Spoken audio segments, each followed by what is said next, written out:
Hey, good afternoon, everybody. Thanks for joining. We are excited to be here with you today.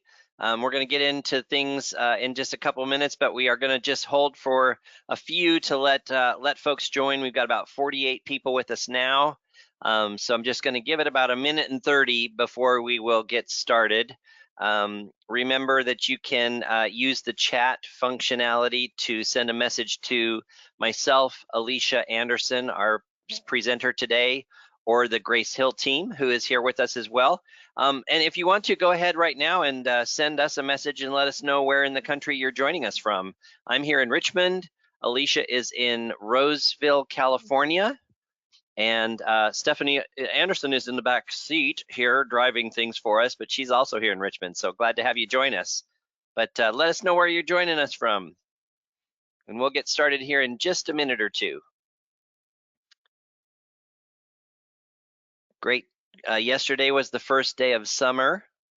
I think that the weather here in Richmond should have been advised that that was the case because we had rain in about 60 degrees yesterday. And remember, if you're using the chat function, you can choose who to send the chat to. Organizers and panelists will send it to all of us that are here working on your behalf for this amazing session. We've got about 64 folks. I'm going to let us hopefully get to 70 in the next 30 seconds or so, and then we will get this party started. So thanks again for joining. If you've got folks that are on your team that are within earshot, please pull them into the room. This is going to be an amazing session that you want as many people to hear as possible. There's Stephanie Anderson in the chat, breaking the seal there. Thank you, Stephanie. It always takes one, and then the chat goes berserk. It does. All right, we are at 75, so I'm going to go ahead and get this party started.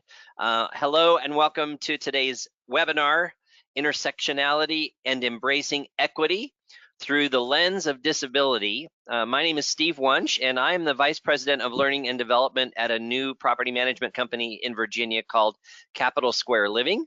I am also the first ever brand ambassador for Grace Hill. Very honored to have been asked to share all the great things that's happening at Grace Hill and how it's impacted my company and how we do things.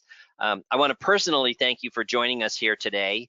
I want to extend a welcome to all of the Grace Hill, Ellis, and Edge to Learn customers. Thank you so much for being a part of what we're doing in terms of multifamily learning.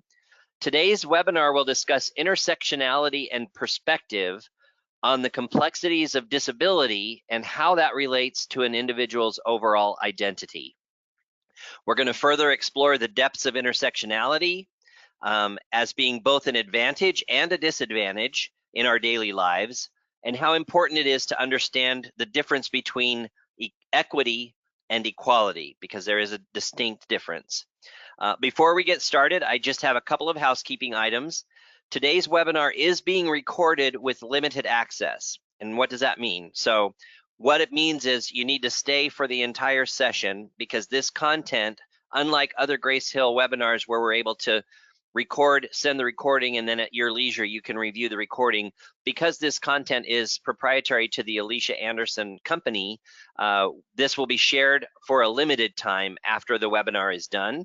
So that being said, you may not have time in your busy schedule to get to a rewind before we have to deactivate the accessibility. So make sure that you hang on. Every word Alycia has to share is important, not only to you, to the residents that you're serving, and to the communities that you're living in. As an attendee, you're going to be in listen-only mode. This is going to help with any outside noise or disruption, and so that everyone can hear today's presentation clearly and confidently. If you have questions, which we will have a time of Q&A at the end, please use the chat feature again in your screen to pop your questions into the chat, and we'll address those later.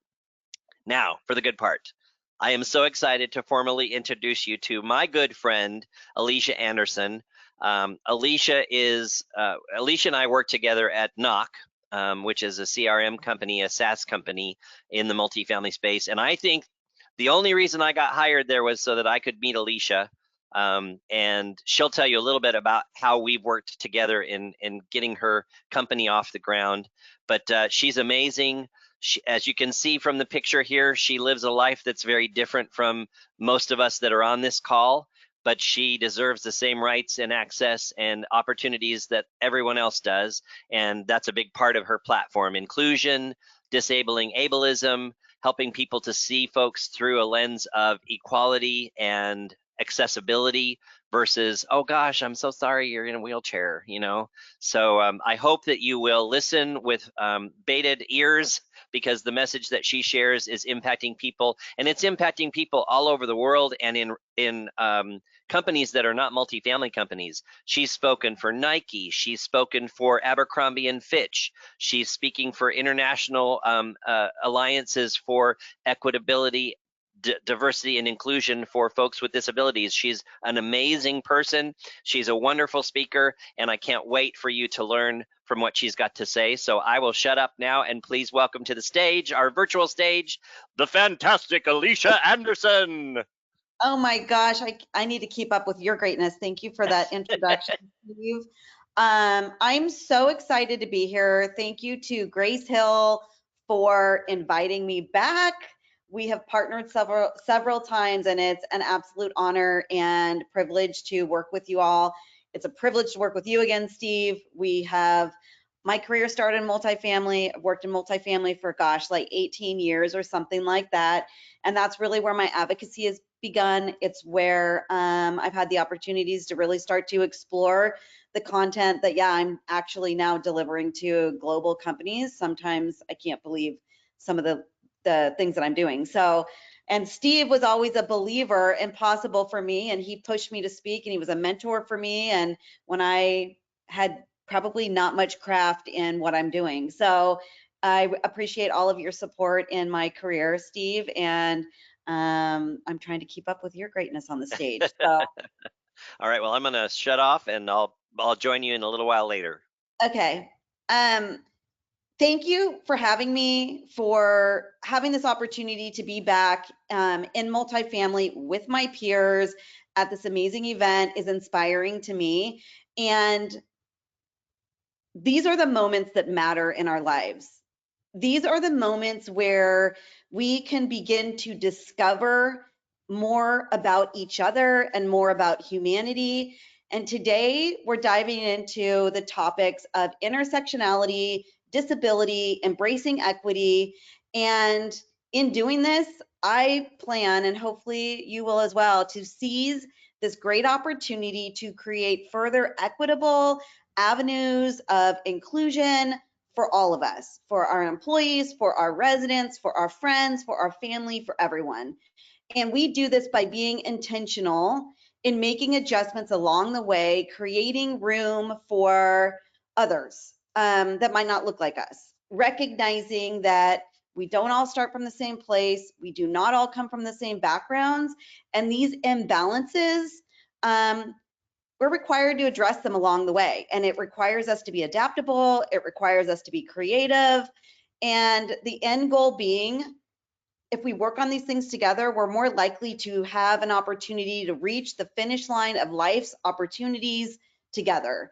So I'm really hoping that you take something from this message today and implement it into your careers, implement it into multifamily, implement it into your lives and your families. I want you to speak up. I want you to extend opportunities to others, and I want you to challenge the status quo. And the first thing that I want to acknowledge is the life path that I'm living on with this disability that I now consider beautiful.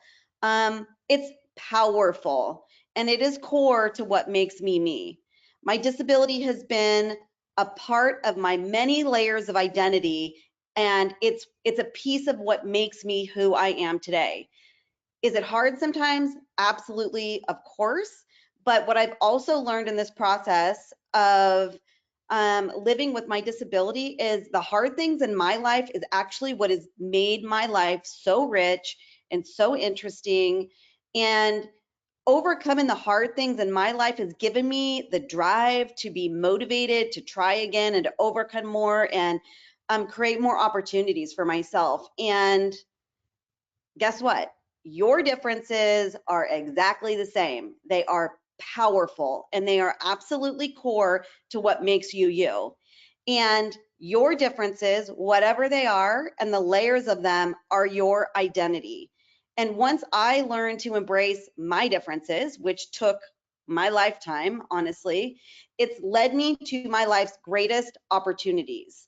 It's forced me at times to be required to take on some of the bigger challenges in life, get creative, find different paths forward from the norm, where I've had to simply smile and do the best that I can in situations.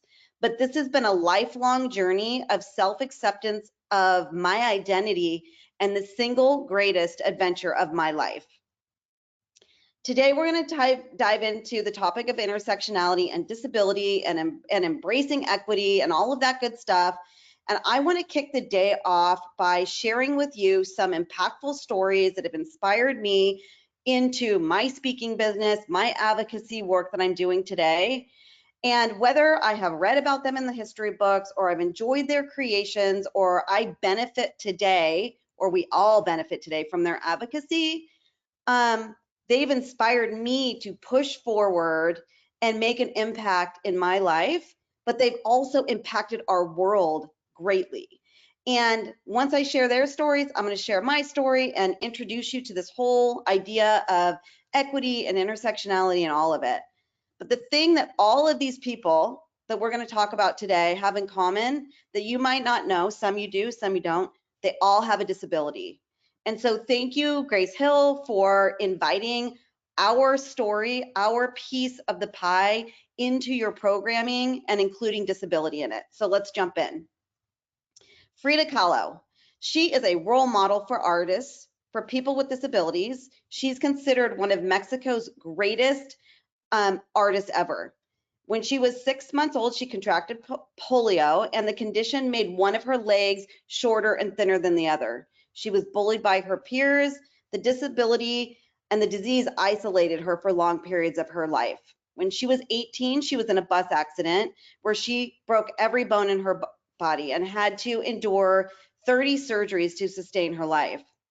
She did not intend to be an artist, but to kill time and alleviate the pain from her accident, she would draw on the bust of her cast. This prompted her parents to have a special easel made, put a mirror over her bed, provided her with paints and brushes, and these adaptations and the creativity would make it possible for the world to receive her beautiful art. This is where she began her path of becoming an artist. She finished her first self-portrait the following year, and of the 143 paintings she created, 55 were of herself. She said once that she paints herself because she is often alone, and she's the subject that she knows best. Though she had a physical disability, she would become one of the most loved and celebrated painters globally. She is famous for saying, "I must fight with all of my strength so that the little positive things that my health allows me to do might point me towards helping the revolution." Stephen Hawking, one of the most famous disabled people of all time. His life was a paradox, a sprinkling of intellect and also a failing body that led him to live his life from a wheelchair. He was diagnosed with ALS, and the nerves that controlled his muscles failed. And he became trapped in his body, but his mind was still free. He reached heights in his field by communicating through a voice machine. He was a theoretical physicist, and for many years, he was considered one of the smartest people on earth. He was able to pursue a career through his determination that he would not focus on the things that he could not do, but rather the things that he could do. And there he focused on the greatest questions of life, like where did we come from? And all of these contributions that he had to the disabled community, he was one of the first people to use his voice in a community in popular culture that was missing. And this made him a role model and an inspiration for so many people. And some of the more sobering realities of his life was much of his success was due to his financial privilege and his background. And he emphasized how different his life would have been without technology and adaptions that would, without them, he would have been trapped in his body. And at one point, his communication system broke down and he was powerless. He was voiceless. And once it was fixed, he would go on to advocate for the need for technology and accessibility for people with disabilities so that no one has to live a life in silence. He felt that we had a moral duty to remove barriers for people with disabilities, to allow them to participate and invest in technology that would do so. He is famous for quoting, "My advice to other disabled people would be to concentrate on the things your disability does not prevent you doing well, and don't regret the things that it interferes with. Don't be disabled in spirit and also physically." You may know her by name, but Maya Angelou is the author of your favorite poems. She had a hidden disability. When she was a child, she was abused by her mother's boyfriend, and when she told somebody about it, he was convicted, released, and later found deceased. The trauma of all of this abuse and thinking that she possibly caused the death of her abuser, it caused her to develop an anxiety disorder called selective mutism. This meant she was completely silent for 5 years. She was a poet, a memoirist, a civil rights advocate. She published 7 books of autobiographies, 3 books of essays, several books of poetry, and she created movies and television shows that spanned over 50 years. She has won 50 honorary degrees, and she was a part of the civil rights movement, worked with Dr. Martin Luther King. She was one of the most influential Black women in our history, a woman with a disability that turned her struggles into powerful lessons. And she is famous for saying, "Love recognizes no barriers, it jumps hurdles, it leaps fences, and it penetrates walls to arrive at its destination of hope." It Wow. is argued that one of the greatest minds of all time, Albert Einstein, lived with a neurodiverse condition. He was born in 1879 and widely acknowledged to be one of the greatest, most influential physicists of all time. But as a child, he was far from brilliant. Scientists agree now that Einstein had a significant learning disability that today would be diagnosed as ADHD, Asperger's, or autism. He did not speak until he was around the age of 7, and he did poorly in academics all the way through college, if you can believe that. When he failed to get into graduate school, he worked for the Swiss Patent Office, but he never gave up on his cerebral pursuits. 6 years later, he published the first draft of the scientific theory of relativity, which won him a Nobel Prize 10 years later.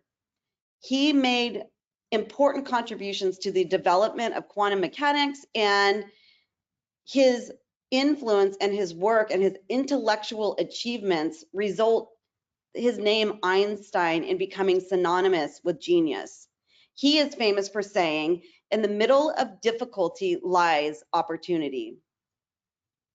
Helen Keller is one of the most famous disabled people of the 20th century. She was a writer, a public speaker, a suffragist, a social activist, a global ambassador, and she lost her sight and hearing after a bout of illness when she was a baby. She communicated primarily through home signs until she met her lifelong companion, Anne Sullivan, who taught her to read and write through sign, proving the power of allyship. She attended Harvard University and became the first deaf-blind person to ever earn a bachelor's degree. She toured the United States. She advocated for people with vision loss, and she was a pioneer of her time as a woman with a disability living in the 20th century. She campaigned for women's suffrage, for people with disabilities, for labor rights, for world peace, and she is famous for saying, "Alone we can do so little, but together we can do so much," which I love because that is inclusion. FDR, he was an American politician turned attorney. He contracted polio in his legs and was permanently paralyzed. And he could only walk if he had aids, like crutches and things like that. He worked in public office as the governor of New York City in the 1920s, and he served as governor from 1929 to 1933. He ran for election for president in 1933, defeated Herbert Hoover, and became the 32nd president of our country. And he served until his death in 1945. His presidency began in the Great Depression, And it was one of the most difficult times in our country. And he was famous for fireside chats where he would sit and talk to our nation over the radio. And I speculate that FDR living with a disability strengthened his compassion for humanity, for the people that were going through the roughest time of their life. And through this perspective, it enabled him to find different ways to solve problems. FDR's compassion and understanding of struggle led him to be the only US president that served more than 2 terms in our history. And FDR led the United States through World War II until he died in office. He's famous for saying, the test of our progress is not whether we add more to the abundance of those who have much, but it's whether we provide enough for those who have too little. Last one. Judy Heumann, who passed away this year. She is an American turned international disability rights advocate. She's the queen of the disability rights movement. Her story started when she was born to German Jewish immigrants. She contracted polio when she was 18 months old and was a wheelchair user for the remainder of her life. She had a want to be included in the educational system, but after being forced to homeschool, other than she was allowed to attend special classes in the school she did attend, this is where she found her passion to fight for her rights. Local public schools refused her to attend school because they called her a fire hazard for her inability to walk. Her mother rallied against these policies, and through the pressure of the advocacy, they reversed this policy, and Heumann began making major moves towards advocating for the rights of people with disabilities while attending Long Island University. She rallied with students and with and without disabilities, demanding access to classrooms by way of ramp and access to live in the dorms. And after she graduated, she would be denied her New York teaching license because the board did not believe that she could get her students out of a burning building. She sued the Board of Education. She won on the basis of discrimination, and she became the first wheelchair user in New York to teach. Her lifelong advocacy with disability led to her work in government and non-government legislation. And because of the work that she created, legislation like the Rehabilitation Act of 1973, which led to the passing of the Americans with Disabilities Act, something that we are all in our industry working with on a daily basis. This all came from her advocacy. And this legislation prohibits discrimination and, more importantly, mandates access for people with disabilities to institutions and businesses and infrastructure. She changed millions of people living with visible or invisible disabilities by way of inclusion forever. And she is famous for asking, why do we see disability differently from any other aspect of being human? Which is a really, really good question. All of this, why do I share this with you? This is what intersectionality is. And the reality is people are complex and they're multifaceted with what makes up who they are. And disability is included in the story. It's not the sole identifying piece of who a person with a disability is, but it absolutely is a part of who they are and what shapes them. Intersectionality is a term that is coined by Kimberly Crenshaw, and she is famous for saying, if you see inequality as a them problem or an unfortunate problem, that is the problem. Intersectionality describes how a person's many marginalized identities work together to impact that person. So an example is if you come from a lower middle class background, you're a person of color, you have a disability, and you're a woman. The combination of these things shape the individual's life experiences. And intersectionality is a theory that asserts that people are often disadvantaged by multiple layers of these things. Intersectionality is a complex or cumulative way in which the effects of multiple forms of discrimination, such as racism, sexism, classism, ageism, and I love to include ableism, how they combine and overlap and intersect, especially in the experiences of marginalized groups. It's a framework of how a person's aspect of life and their identity are combined to create opportunities of discrimination and privilege. Intersectionality identifies multiple factors of advantage and disadvantage, and it expands the lens of identity in which we focus on and creates experiences. And this also includes people of color, people who are living in poverty, people who are immigrants, and countless other groups that we're talking about in all of these very important DEI conversations that we're having today. And it also acknowledges that our life experiences and our backgrounds are just uniquely different. And in the context of disability, this means that recognizing people with disabilities often face not only discrimination based on a disability, but also on other factors such as race, gender, sexual orientation, etc. And so for me, what is mine? Who am I? I'm a woman. I'm a white woman. I come from an Italian-Hungarian immigrant background. I grew up in a middle-class family with a lot of love. My mom, she passed away when I was 7 years old from leukemia. And so my siblings and I were raised by my dad and my granny. And because of my mom's early death, I struggled in a lot of ways with reading and writing in school as a kid. I missed out on the tender, loving care that only a mother can give. I missed out on gentle guidance from her on how to date or cook or do my makeup or do my hair, all of the things that we traditionally as women have done together. And on top of that, I missed her guidance on how to grow from a little girl with a disability into a successful, empowered woman that I am today.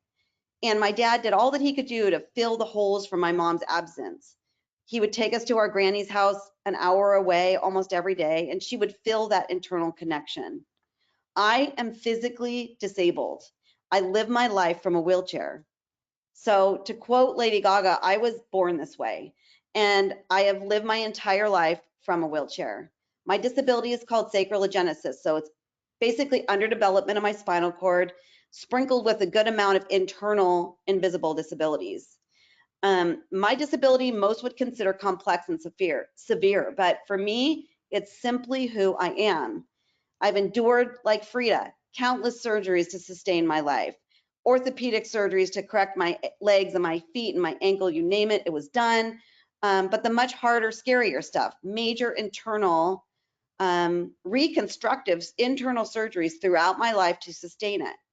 And all of these things, every little challenge has been a passage into tomorrow for me. And each one of them has built on the layers of identity that build up the framework of who I am today. And through all of these layers of identity, my intersections, there have been advantages and disadvantage that have led me down both discrimination and privilege. It's my identity has been both empowering and oppressing depending on the situation. And as we try to make our way in our careers, all of us, we can all relate to this in some way or another. The key is that I have found is lifting up the things that we doubt about ourselves, lifting up the things that others doubt about us, lift up the things that we cannot change about ourselves, lift up our differences as valuable attributes that we are strategically leveraging in our lives as value rather than typical limitations that are placed on us. And so the biggest challenge for people living with disabilities today in all of this is stigma and bias and exclusion and ableism that promotes invisibility of really the many layers of who we are. And ultimately, because of this, for me, oftentimes I am seen as a piece of metal, a wheelchair. I'm the girl in the wheelchair, rather than seen for the many layers of who I am as a woman and all of the other challenges that we have making our way through life. Add on to that having a disability, and then ableism rears its head into the equation, where in our society, it's very acceptable that we consider disability inferior to somebody else who is, I'm air quoting if you can't see me, but has an able body. And all of these things create challenges. On top of being looked at as less than and unable, it's hard. And so these things all trickle down to lack of opportunity in the workplace and lack of opportunity in society and lack of opportunity and inclusion, and the struggle's real. And it leaves people with disabilities of all backgrounds invisible in our past and in our present, but hopefully not in our future, because we're starting to have these conversations. And because of advocates like Judy or Frida or FDR or Maya or Helen, who have made their way into the history books, they've refused to be invisible, and their light has shined brighter for all of us to follow, so they could be seen and heard, and all of these messages can as well. And so today there's current initiatives where we're pushing forward disability rights and women's rights and gender equality, and people with disabilities remain invisible many times among those who are advocating, resulting in exclusion in our society, exclusion in the workplace. And it's common to run into these barriers that are blocking inclusion in the workplace, in policy, in attitudes, in multifamily, in accessibility, in housing, in areas of our society. And there's also micro levels of this in family hierarchies and local communities, and even the places that we like to call home, the places we're renting, houses, all of it. So this leaves people with disabilities questioning a lot. Who am I? What can I be? Who will hire me? Who will offer me housing? Will I be good enough? Who's going to love me? Who will marry me? All these questions, you compile them with the invisibility of the many layers of who we are, and it's completely paralyzing. Forget the fact that disability is in play. These are barriers on top of barriers that create uncertainties that stop progression in its tracks. And this is where equity comes into the picture. Because after we realize that there's advantages and disadvantages, and there's oppression and freedom, and once we realize that there are some that have all that they need, and then there's others that are still lacking, and we realize that equity is a complex conversation, and it can be confusing. And today we're not talking about the equity in our bank account. We are talking about human equity and how we as humans can be included in life. Each and every single one of us have the right to reach for the same goals, to own a home, to get married, to have a family, to be loved, to have a car, to have housing, to have an education, to have medical services, all of it. And so equity is it's a freedom from bias and favoritism. Equity is a right, a claim, or an interest existing. It's a body of legal doctrines and rules that are developed to enlarge and supplement and override a narrow, rigid system of rules. And knowing this and recognizing through our advancements in society and in technology and at work and in infrastructure and accessibility and all of that, we've come to a place today where we're starting to look at equity in a real way. And in the workplace, we realize that equity and equality are not the same thing. Equality is when we give everyone the same tools, resources, opportunities, and the same obstacles, and we expect everyone to have the same desired outcome. It's just impossible. Equity happens when each person in the workplace or in society, we're looking at their individual needs, we're giving them the adaptations or the things that they need so we can all collectively reach an outcome together. And in this, we are finding the gems, the individual contributions, the benefits of the collective, when we are really giving people what they need to succeed at their most optimal. Equality is the law. Equity really delivers optimal outcomes of unity and productivity. And the facts are, we cannot just give everyone the same tools and expect them to produce the exact same way, because we're all so extremely different. And so through the intersections of ability, education, financial means, cultural backgrounds, etc., we will see that there are disadvantages and there are advantages that are on the table. And through individual intersections, we will find the areas that we need to adapt, and we need to offer different solutions to reach optimal success.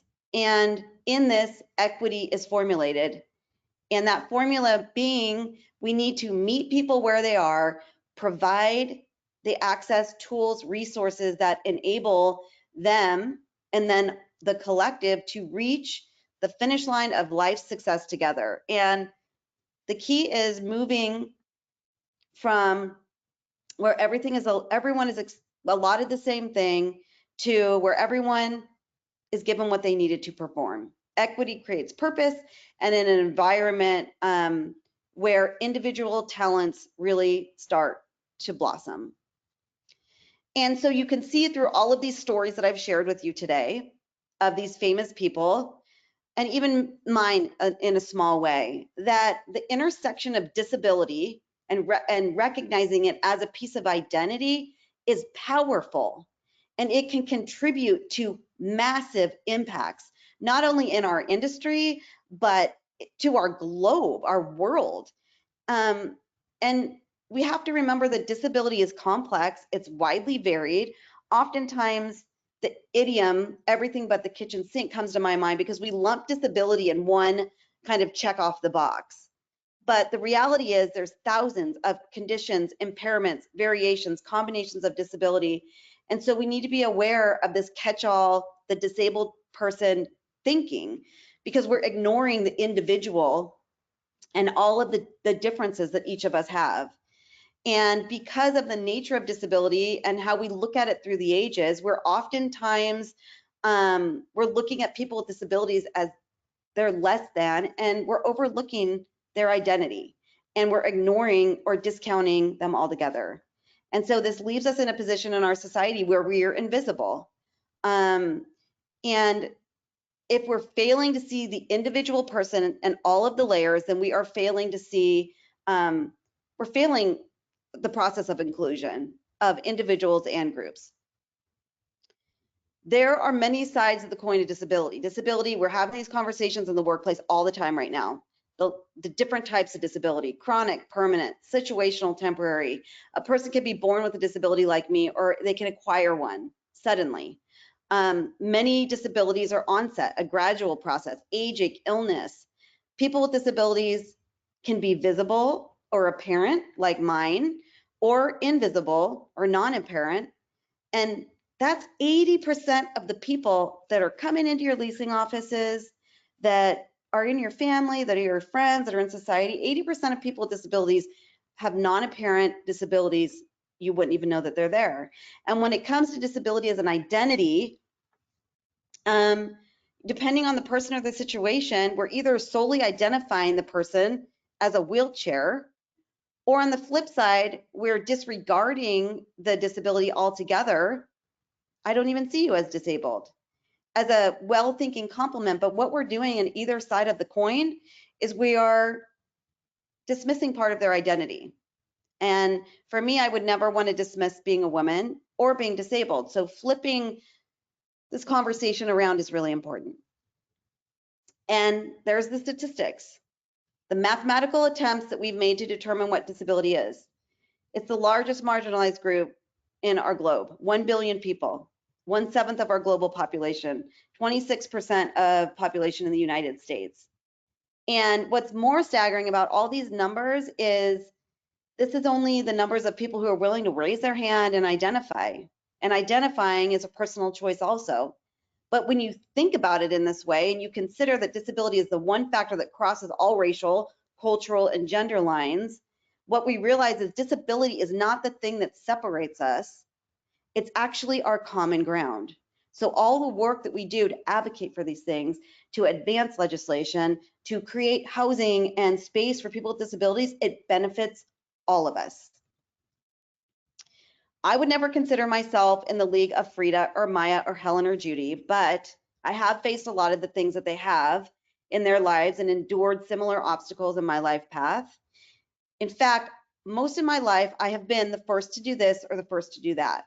I was the first child integrated in mainstream classrooms in my elementary school. I was the first junior to play wheelchair tennis ever. I was the first waitress in a wheelchair in college ever. I was the first person in a wheelchair at every single one of my employers throughout my entire career. I have seen so many firsts, honestly, I have forgotten all of them. But the one that I like the best, one of the main reasons why I'm doing this work is it's the you are the first friend that I've ever had with a disability, because I know following there is going to be so many more to follow. And there's going to be times in your life where you get to be the first.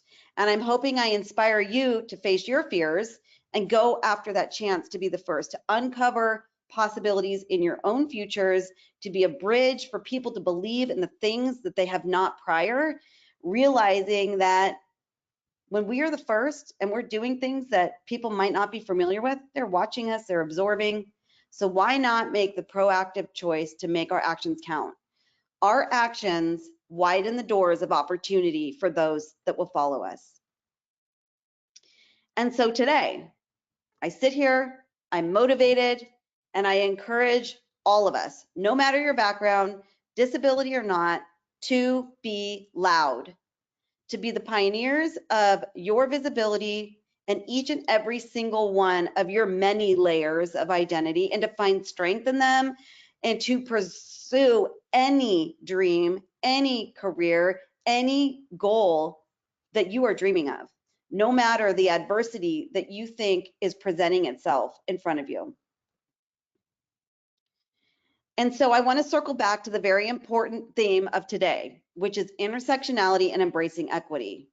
The intersections that make up our identities will absolutely be both empowering and oppressing, depending on the situation that is in front of us.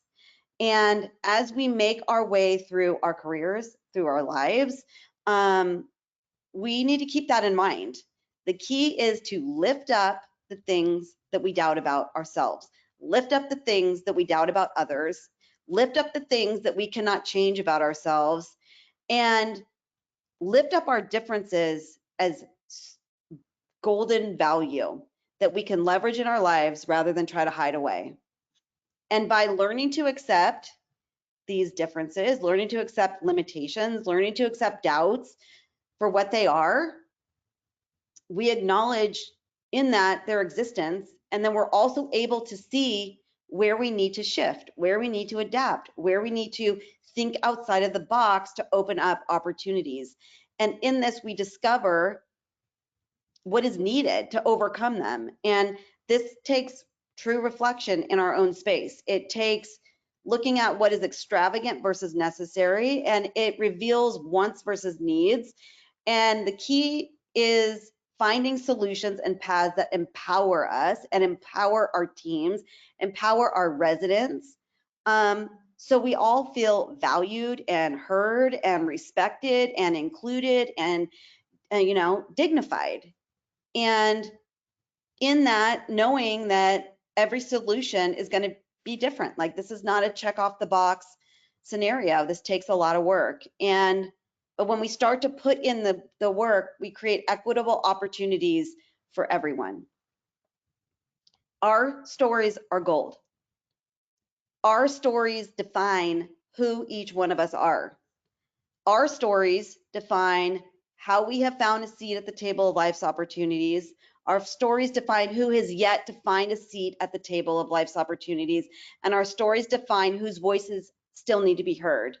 And around the globe, people with disabilities experience inequities in all forms. And so understanding this conversation today, understanding that this is part of an identity, is essential to find inclusion. And as we become more comfortable in identifying who we are through our intersection, people with disabilities and other marginalized groups who have been reluctant to maybe start to share might start to open up a little bit more. And when we open up things that we have not talked about, we're going to make mistakes. We're going to make mistakes in saying the right thing. We're going to make mistakes in getting our thoughts out. We're going to make mistakes in implementing processes and procedures and make mistakes in adapting. And that's how we learn. We just need to own up to it and do better the next time. And also be conscious that each of us realize our mistakes differently, and it might require time and opportunity and further discussion and lived experience and self-reflection. But most importantly, realizing that each mistake we make will require us to collaborate with one another, put in some hard work, get uncomfortable, and move past the awkwardness that we feel right now and start sharing things that we might not have shared before. And in that, we start to progress as a society, and start to accept people for who they are. And this is ultimately how we reach inclusion together. And so this is also how we identify with our own unique selves and our own unique layers of identity as an essential part of humanity. And through this process, we will start to accept and respect others in the process as well. It's been a pleasure to be with you today. And if I may be so bold to leave a quote for myself, something that I like to share when I speak to inspire our inner self-confidence in navigating the work of inclusion and lifting up our many differences. Our differences are life's most beautiful treasures, and they are core to what make each and every one of us uniquely able in our own lives. Thank you so much for having me. I really appreciate it. Going to the next slide, Steve, and handing Oh it my back over. word! No, wait, hang on a second, because I want you to tell the story about Dimitri at Knock and how he saw you, because I think what it helps people see is, let's put this into context, and Yeah, what would somebody do, or how would somebody act if they were able to see the intersections of who you are on all those different layers, and how yeah. that changes the outcome of a decision that they might or might not make. So every job that I've ever applied for, I would hide my disability. I was a total ableist. I internalized my ableism. I didn't want anyone to know because I didn't think I'd get my first wheel at an opportunity for an interview or anything like that. Hide my wheelchair, hiring managers, hide my wheelchair on LinkedIn, all of it. And when I got hired at Knock, I showed up to my interview. They did not know I was coming in my wheelchair. This was the first job interview I ever had where my boss did not flinch. Like, there wasn't like this. I usually have to wish away my wheelchair, say how I could do the job, and then get into my qualifications. And it just didn't happen like that when I got hired at Knock. And so I started working at Knock, and I started doing all this inclusion in the workplace speaking. So I asked my boss, Dimitri, why'd you hire me? You didn't know I was showing up in a wheelchair. And he said to me, well, besides your like experience and your education and all of that, I knew you had to be a good planner.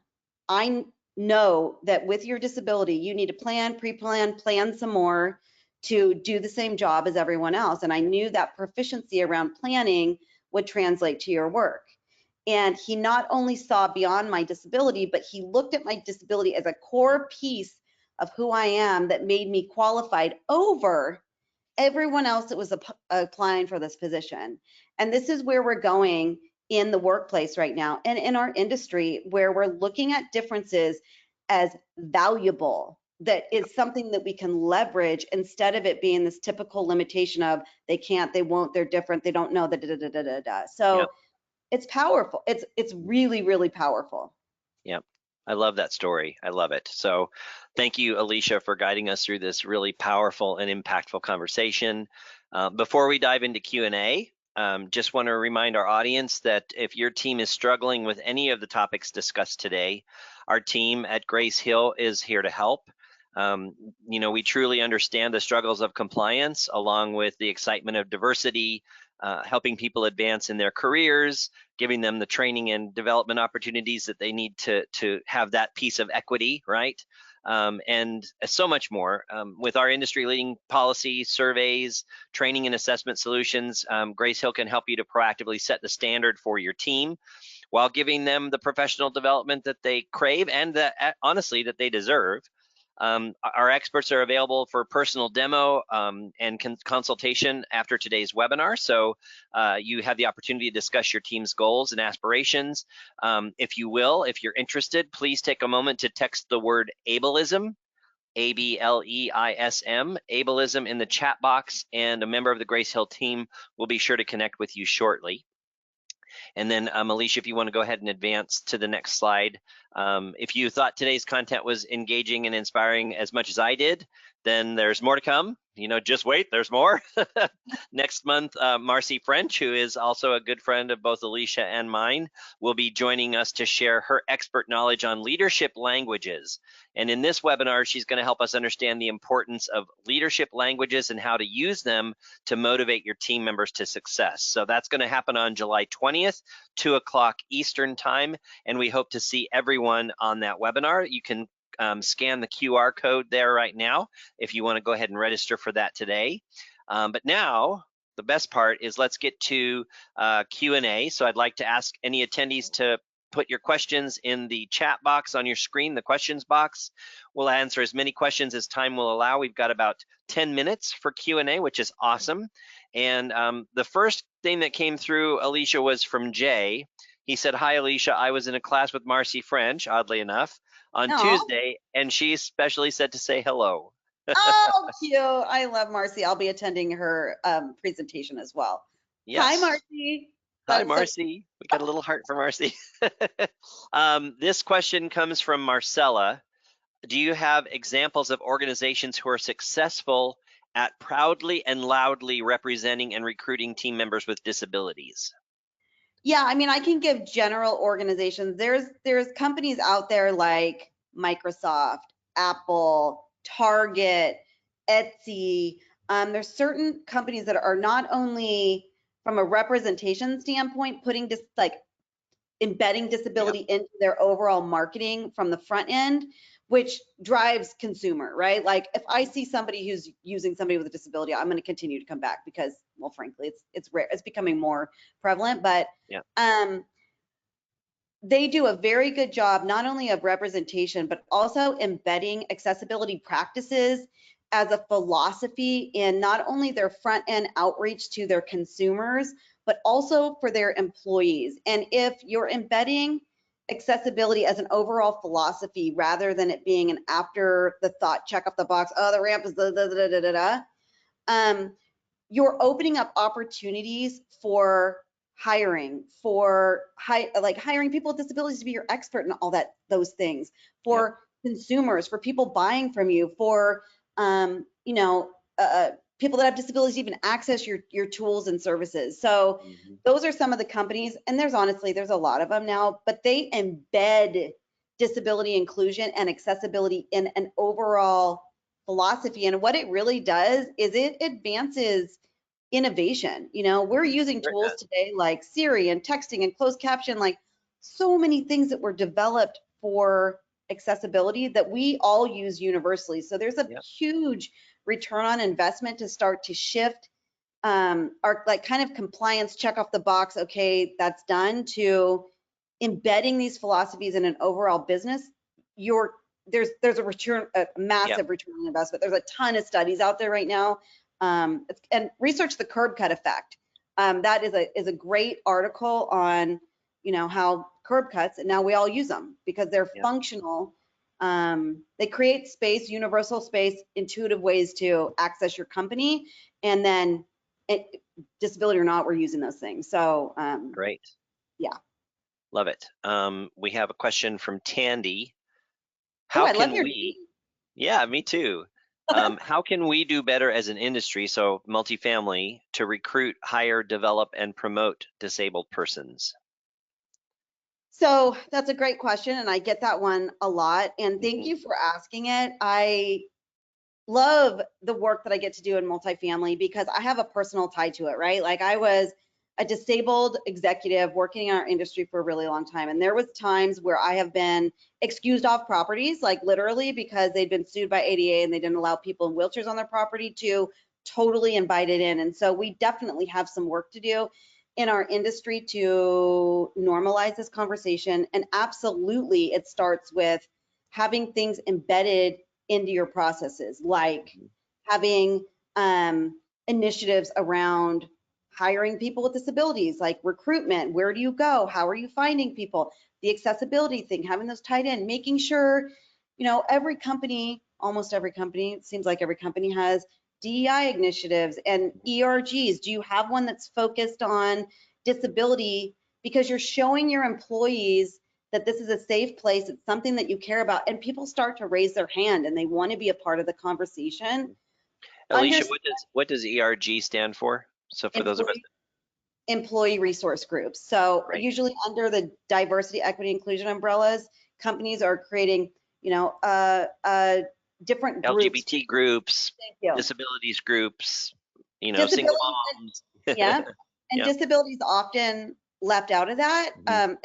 It's becoming better, but when you're creating space in your company for people to see, like, oh, I don't have to worry about not getting a promotion if they find out I'm disabled. I don't have to worry. There's a lot of stigma when you're like in a work environment that you can think like, I'm not going to get the job.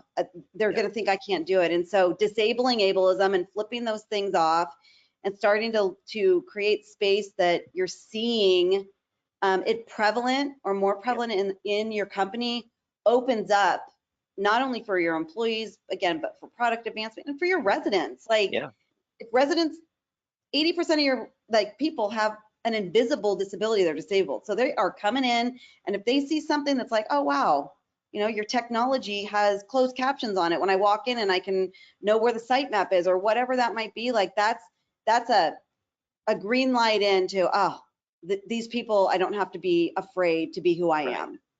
And at one point at an NAA conference when you were speaking in San Diego last year, somebody mentioned, the application process where there's the box to tick on the application. Do you identify as someone with a disability?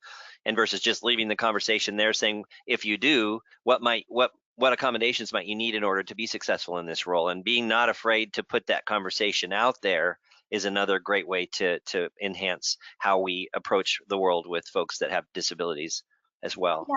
And understanding, it's very common that we know, this is a tough conversation to have. There's a lot of fear around it.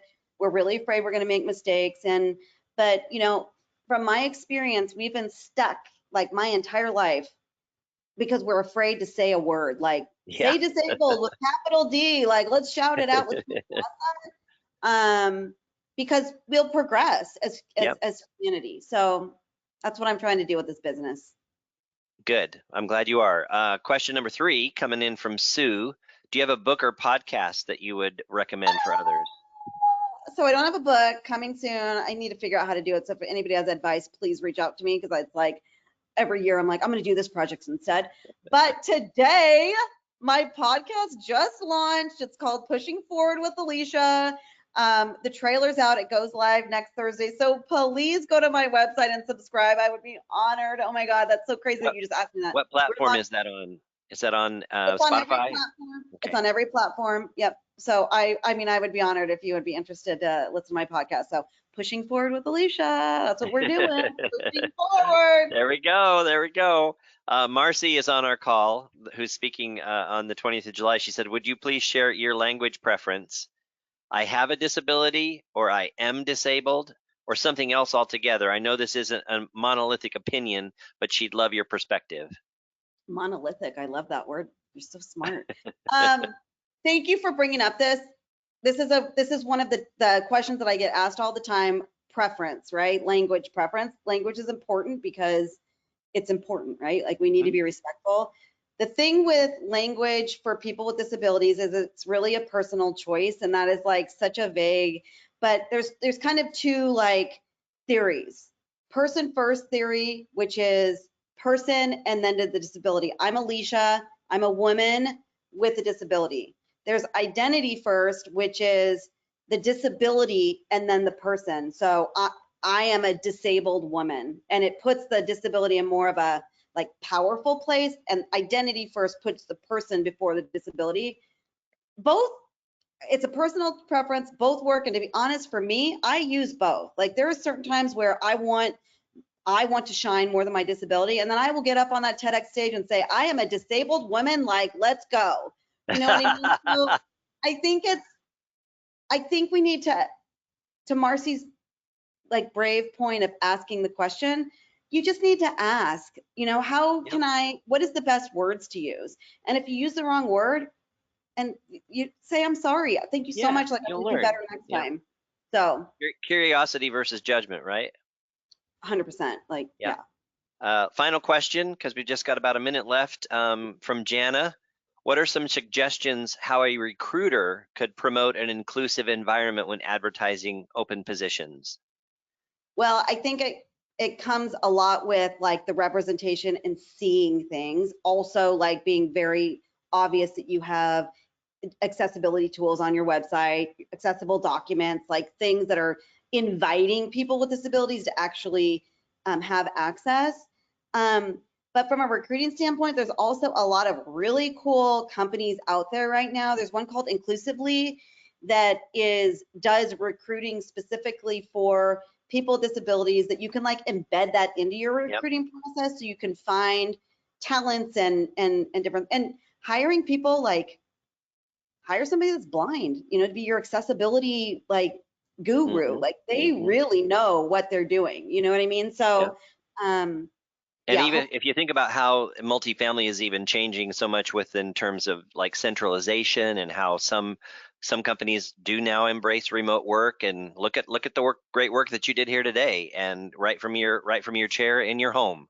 so So if I could just say, like, remote work is key. Like COVID was a big pain, right? But like hiring 80% of people with disabilities aren't working. That statistic grew. Like so many more people with disabilities started to work when they didn't have to like go to an identify with office. their disability. They can work from home, or they just don't have to worry about navigating things. So having a remote option is a huge, huge pathway forward as well. Great. Definitely.